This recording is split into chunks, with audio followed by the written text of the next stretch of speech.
कैसे हैं आप लोग? आपने डिज्नी, वार्नर ब्रोस, नेटफ्लिक्स का ड्रामा तो सुन ही लिया होगा। मैंने 2 वीडियो इसके ऊपर बना लिया और अब काफी इंटरेस्टिंग चीजें निकल के सामने आ रही हैं। नेटफ्लिक्स ने वो सोचा था जो हम सोच भी नहीं सकते या हम सोचने की सिर्फ कल्पना कर सकते हैं। नेटफ्लिक्स ने क्या सोचा था? नेटफ्लिक्स ने डिज्नी को खरीदने के बारे में सोचा था, लेकिन खरीदा नहीं। उसके पीछे क्या कारण है वो भी बताऊंगा। साथ में ये भी बताऊंगा क्या नेटफ्लिक्स खरीद सकता है। उसके साथ में ये भी बात करेंगे कैसे नेटफ्लिक्स इस डील को ऑलमोस्ट जीत चुका है। पैरामाउंट का भले 108 बिलियन डॉलर का ऑफर आया या बढ़ भी जाए, लेकिन फिर भी नेटफ्लिक्स ऑलमोस्ट जीत चुका है, 99% जीत चुका है। साथ में हम ये भी बात करेंगे पैरामाउंट के एक बहुत बड़े ऑफर की कि वो एक साल में 30 मूवीज रिलीज करेंगे। तो आखिर अभी कितनी मूवीज रिलीज करते हैं और वार्नर ब्रोस कितनी मूवीज रिलीज करता है, और आप नंबर सुन के पूरी तरीके से शॉक्ड हो जाएंगे। तो काफी इंटरेस्टिंग ये वीडियो होने वाला है। सबसे पहले बात करते हैं कि आखिर ये 30 मूवी का चक्कर क्या है। तो 30 मूवी का जो चक्कर है, मुझे इनिशियली ये लगा कि यार वार्नर ब्रोस तो मुश्किल से 9-10 मूवीज या 14 मूवीज मैक्सिमम रिलीज करता है एक साल के अंदर, और यहाँ पे 30 मूवीज एक साल में कुछ ज्यादा नहीं हो जाएगा। लेकिन फिर मुझे समझ में आया कि कंबाइंड स्टूडियो आउटपुट की बात हो रही है, कंबाइंड कंपनी की बात हो रही है कि ये लोग Warner Bros, Paramount, sky dance सब लोग मिलके रिलीज करेंगे 30 मूवीज। लेकिन इसमें भी एक पंगा है, क्योंकि पैरामाउंट लास्ट ईयर मुझे नहीं लगता कि 15 मूवी भी रिलीज किया होगा, क्योंकि इनका मैक्सिमम जो नंबर होता है वो 9 से 15 मूवी के करीब होता है। तो अगर दोनों का मैक्सिमम आउटपुट निकाला जाए तब जाके 30 मूवीज तक वो पहुंचता है। और ये लोग ये बोल रहे हैं कि हम रिलीज करेंगे ही करेंगे। और यहाँ पे एक बहुत बड़ी चीज है कि अगर ये डॉक्यूमेंट्स में लिखेंगे, एग्रीमेंट में लिखेंगे कि 30 मूवी रिलीज करेंगे तभी ये रिलीज भी करेंगे, लेकिन अगर नहीं लिखेंगे तो रिलीज भी नहीं करने वाले। लेकिन यहाँ पे पुश इन्होंने इसलिए किया ताकि ये फैंस को और जो शेयर होल्डर्स हैं उनको विश्वास दिला सके कि ये लोग थिएटर रिलीज को खत्म नहीं करना चाहते। ये लोग थिएटर्स में मैसिव मूवीज रिलीज करेंगे ताकि थिएटर रीच बनी रहे, क्योंकि सिनेमा को ये लोग मरने नहीं देना चाहते। अभी भी जितने भी वार्नर ब्रोस के शेयर होल्डर्स हैं वो लोग बहुत समय से जुड़े हुए और उनका ये मानना है कि थिएटर में मूवीज रिलीज होनी चाहिए। और मेरा भी यही मानना है, क्योंकि थिएटर में देखने में एक अलग ही लेवल का एक्सपीरियंस हम लोग करते हैं। वो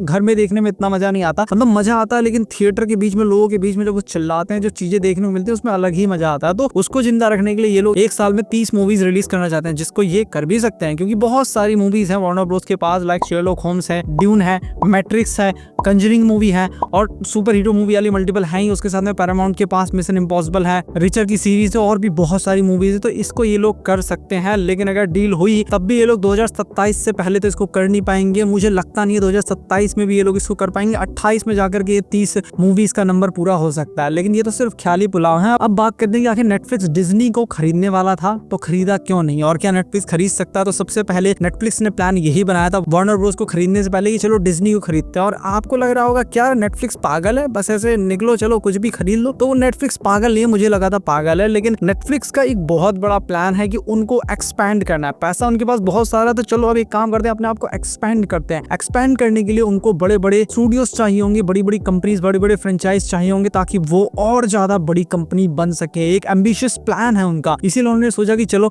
डिज्नी को खरीद लेते हैं। लेकिन डिज्नी में सबसे बड़ा उनको जो दिक्कत आई वो ये था, पहला उनको बहुत ज्यादा पैसा देना पड़ेगा। अगर अभी डिज्नी की कंबाइंड वैल्यू की बात करें तो 191 बिलियन डॉलर के करीब है। तो अगर उसको खरीदना है तो एटलीस्ट इनको 200 बिलियन डॉलर तो देना होगा, या मे बी 250 बिलियन डॉलर देना होगा, जो कि कोई बहुत बड़ी बात नहीं है, लोग दे भी सकते हैं। जब पैरामाउंट जैसी पिद्दी सी कंपनी 108 बिलियन डॉलर का ऑफर दे रही है तो ये लोग उसको भी कर सकते हैं, लेकिन वहां पे एक साथ बहुत सारा पैसा फंसाना होगा, जो कि वर्थ इट नहीं लग रहा था इन लोगों को, इस वजह से नहीं लिया। लेकिन इससे भी बड़ी एक समस्या थी जिसकी वजह से इन लोगों ने उसको ड्रॉप कर दिया। अगर उन सब चीजों को टैकल कर लेते इजिली, तब भी एक और चीज बहुत बड़ी रुकावट डालती, वो था एंटी ट्रस्ट लॉ। सोचिए वार्नर ब्रोस की जो वैल्यू लगाई जा रही है वो 108 बिलियन डॉलर लगाई जा रही है, और ऑन द अदर हैंड जो डिज्नी है वो डबल प्राइस में, उससे भी ज्यादा में खरीदना पड़ता उसको। और इतनी बड़ी कंपनी नेटफ्लिक्स के साथ जब मर्जर होगा 400 बिलियन डॉलर की कंपनी के साथ में, तो क्या होगा, वो कंपनी और ज्यादा बड़ी हो जाएगी। और सोच के देखिए डिज्नी के पास क्या नहीं है, दुनिया की सबसे ज्यादा पैसे आने वाली जितनी मूवीज हैं उसमें से मेजॉरिटी जो लिस्ट में है वो डिज्नी की है। टाइटैनिक डिज्नी के अंदर आती है, क्योंकि फॉक्स अब डिज्नी का हो गया है। एवेंजर्स मार्वल स्टूडियो की है, वो डिज्नी के अंदर आता है। जो अवतार है वो फॉक्स की, और फॉक्स डिज्नी के अंदर आता है। स्टार वॉर्स की जो मूवीज है वो भी डिज्नी के अंदर आती है, जिसकी वजह से डिज्नी एक मैसिव बहुत बड़ी कंपनी है और इतनी सारी फ्रेंचाइज उसके पास है। अगर वो सब कुछ नेटफ्लिक्स के अंदर आ जाएगा तो बहुत बड़ी मोनोपोली क्रिएट हो जाएगी। तब तो मेरे ख्याल से सिर्फ वार्नर ब्रोस और डिज्नी ही बचता, इन दोनों के अलावा कोई बचेगा ही नहीं। इसी वजह से यहाँ पे ये बहुत बड़ा संकट डाल सकता था एंटी ट्रस्ट लॉ में। इसी वजह से इस प्लान को स्क्रैप कर दिया गया अभी के लिए कि भाई रहने दो, अभी तो यहाँ पे पंगा आ रहा है। वैसे यहाँ डोनाल्ड ट्रंप इस डील के अंदर भी अपनी टांग घुसा दी है, नाक घुसा दी है, उसके बारे में भी बात करते हैं। लेकिन यहाँ पे मैंने आपको मोटा मोटा बताया कि सबसे बड़ी जो प्रॉब्लम थी वो एंटी ट्रस्ट लॉ है, उसी की वजह से इन लोगों ने उसको कंसिडर नहीं किया इतना। और अगर उसकी तरफ आगे भी बढ़ते, लेकिन उससे पहले इनको पता चला कि वार्नर ब्रोस बिकने को तैयार है, तो इन्होंने सोचा कि अरे यार चलो वार्नर ब्रोस को ही खरीद लेते हैं, वो भी तो काफी बड़ी कंपनी है और काफी आसानी से डील हो जाएगी, क्योंकि वैसे ही वो कर कर्जे में डूबे हुए हैं तो उनको खरीदना आसान रहेगा। और इतनी बड़ी वो कंपनी भी है, मतलब कंपनी तो बहुत बड़ी है लेकिन वैल्यूएशन के हिसाब से डिज्नी के आधे से भी थोड़ी सी कम है, इसी वजह से उसको खरीदना ज्यादा आसान होगा। लेकिन अब बात करते हैं कि आखिर डोनाल्ड ट्रंप क्या नौटंकी कर रहे हैं। तो डोनाल्ड ट्रंप से बात बहुत सारी की है, नेटफ्लिक्स को सीईओ ने जा करके मीटिंग की है कि भाई हम लोग ये डील करने वाले हैं तो एंटी ट्रस्ट लॉ का थोड़ा ध्यान रख लेना। लेकिन उसके बाद भी डोनाल्ड ट्रंप ने एज यूजुअल दोबारा से भाषण दे दिया, बता दिया कि अरे मुझे बीच में आना पड़ेगा, यहाँ पे देखना पड़ेगा और मैं एंटी ट्रस्ट लॉ को खुद रिव्यू करूंगा। तो यहाँ पे कोई बहुत ज्यादा मुसीबत आने नहीं वाली। नेटफ्लिक्स कितना पैसा दे रहा है, $87.2 बिलियन में भूल जाता हूँ थोड़ा सा, इतना ही पैसा लगभग दे रहा है। तो उनको क्या करना चाहिए, $1 बिलियन डोनाल्ड ट्रंप को भी दे देना चाहिए, गिफ्ट दे देना चाहिए। क्योंकि अब तो ये तो जग जाहिर हो गया कि डोनाल्ड ट्रंप खुलेआम गिफ्ट्स लेते हैं। अब मैं गिफ्ट ही बोलूंगा, कुछ और नहीं बोलूंगा, तो वो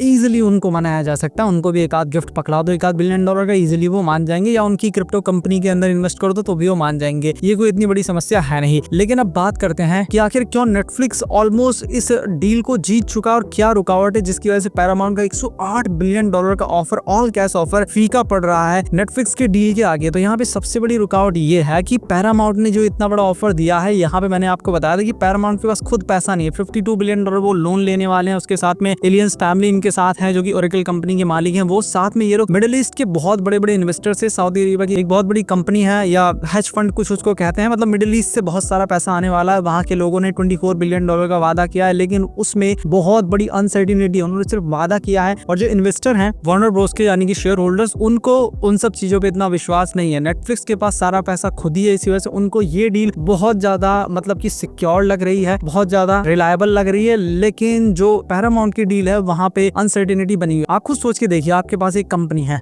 दो लोग आते हैं, एक मैं एक कोई और, मेरे पास 1 करोड़ रुपए हैं लेट से, और उस बंदे के पास अभी के लिए पैसे नहीं है, लेकिन वो इधर उधर से मांग के जुगाड़ करके लोन लेके आपको 1.5 करोड़ रुपए देगा आपके घर के। आपके पास आपका घर है, मैं बोल रहा हूँ मुझसे 1 करोड़ आप तुरंत ले लो, और वो बोल रहा है नहीं मैं लूंगा, फ्यूचर में ले लूंगा, लेकिन मुझे इधर उधर से जुगाड़ करना पड़ेगा। तो आपको अगर अर्जेंसी होगी, पैसों की जरूरत होगी, तो आप यही सोचेंगे कि भाई इसको देने से बढ़िया जिसके कुछ भी पता ही नहीं है, दे पाएगा नहीं दे पाएगा, या हो सकता है बीच में अटक जाए, तो आप सोचेंगे कि 1 करोड़ वाले को देके छुट्टी करो, एटलीस्ट यहाँ पे पैसे तुरंत मिल जाएंगे। तो यहाँ पे यही चीज हो रही है। पैरामाउंट को जो पहले ऑल कैश ऑफर था वो अब बदल चुका है, वो ऑल कैश ऑफर नहीं रहा है, उसके अंदर भी इक्विटी बीच में आ गई है। तो इसी वजह से जो इन्वेस्टर है उनको नेटफ्लिक्स वाली डील ज्यादा रिलायबल लग रही है। अट्रैक्टिव को भूल जाओ, रिलायबल सबसे बड़ी चीज होती है कि कौन सी चीज कितनी रिलायबल है, कौन सी चीज होने की कितनी ज्यादा संभावना है। उसी के साथ में नेटफ्लिक्स का जो ये बयान था, मतलब जो सोचा जा रहा था कि नेटफ्लिक्स वार्नर ब्रोस को तबाह कर देगा, थिएटर रिलीज को तबाह कर देगा, और वो क्या करेगा कि वो सारी मूवीज नेटफ्लिक्स पे ही रिलीज करेगा, उसको नेटफ्लिक्स ने डिफेंड किया है। जो उसके को सीईओ हैं उन्होंने खुद कहा कि देखो हमारा ऐसा कोई भी प्लान नहीं है, हम जब इसको लेंगे वार्नर ब्रोस को तो हम थिएटर बिजनेस के अंदर भी आ जाएंगे, सारी मूवीज थिएटर में रिलीज करेंगे जो भी थिएटर में रिलीज करने लायक होंगी। तो वहां पे उन्होंने अपना स्टांस भी क्लियर कर दिया पैरामाउंट की तरह कि वो भी बहुत सारी मूवीज रिलीज करेंगे, क्योंकि वो थिएटर को बर्बाद नहीं करना चाहते। बहुत सारा उनको विरोध झेलना पड़ रहा था इस बात को लेकर कि नेटफ्लिक्स थिएटर को बंद कर देगा, सिनेमा को डेड कर देगा, इसी वजह से उनको ये बोलना पड़ा। और ये अच्छी बात है, थिएटर कभी भी डेड नहीं होना चाहिए। थिएटर में मूवी देखने का एक अलग एक्सपीरियंस होता है और ओटीटी पे देखने का एक अलग एक्सपीरियंस होता है, दोनों अलग अलग है और दोनों के एंटरटेनमेंट वैल्यू भी अलग अलग है। लेकिन अभी के लिए नेटफ्लिक्स हर तरीके से जीतता हुआ नजर आ रहा है। डोनाल्ड ट्रंप जो भी बोल रहे हैं उससे कोई फर्क नहीं पड़ेगा, वो इजीली मैनेज हो जाएगा। और अगर पैरामाउंट ने जल्द से जल्द पैसों का जुगाड़ नहीं किया, अपनी डील को कंक्रीट नहीं किया, शेयर होल्डर्स को अगर उसमें रिलायबिलिटी नहीं दिखी, तो वहां पे वो लोग नेटफ्लिक्स की तरफ ही जाएंगे। और नेटफ्लिक्स अभी के लिए काफी पॉजिटिव, नेटफ्लिक्स ने कोई भी ज्यादा बिड नहीं की है अभी तक, अपना प्राइस बढ़ाया नहीं है। लेकिन इजीली अगर ये चीजें ऐसी एस्केलेट हुई तो ये